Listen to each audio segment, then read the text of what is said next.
Dihantam gempa 7,5 magnitudo, sejumlah warga di Jepang diminta untuk waspada. Karena gempa yang terjadi pada Senin sore kemarin ini memicu tsunami yang diprediksi mencapai ketinggian 3 meter. Sementara hujan deras memicu banjir dan longsor di Wellington, Selandia Baru. Intensitas hujan yang tinggi membuat rumah warga terdampak.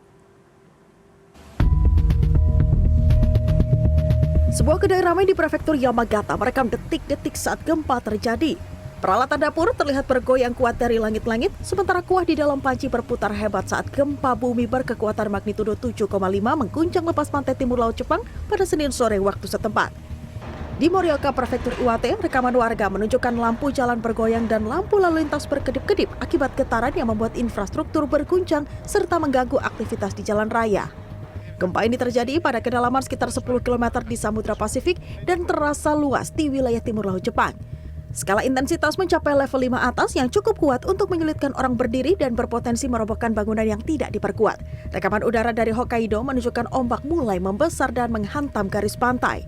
Dalam 1 jam setelah gempa, gelombang tsunami setinggi 80 cm telah terdeteksi. Namun otoritas memperingatkan gelombang bisa mencapai ketinggian hingga 3 meter, terutama di prefektur Iwate, Aomori, dan Pulau Hokkaido.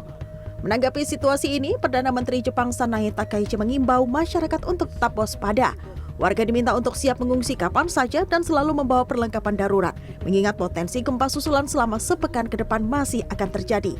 Pemerintah juga menegaskan agar warga tidak kembali ke daerah pesisir sebelum peringatan resmi dicabut. Hujan lebat terus mengguyur ibu kota Selandia Baru, Wellington, pada beberapa hari terakhir. Curah hujan tinggi menyebabkan air meluap dengan cepat dan merendam rumah warga.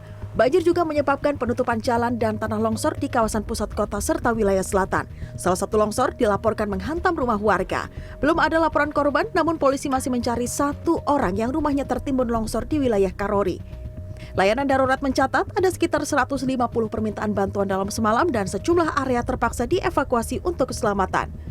Cuaca ekstrim ini merupakan bagian dari gelombang hujan yang melanda Selandia Baru, termasuk dampak siklon di wilayah utara. Warga diimbau tetap waspada dan segera mengungsi jika kondisi memburuk.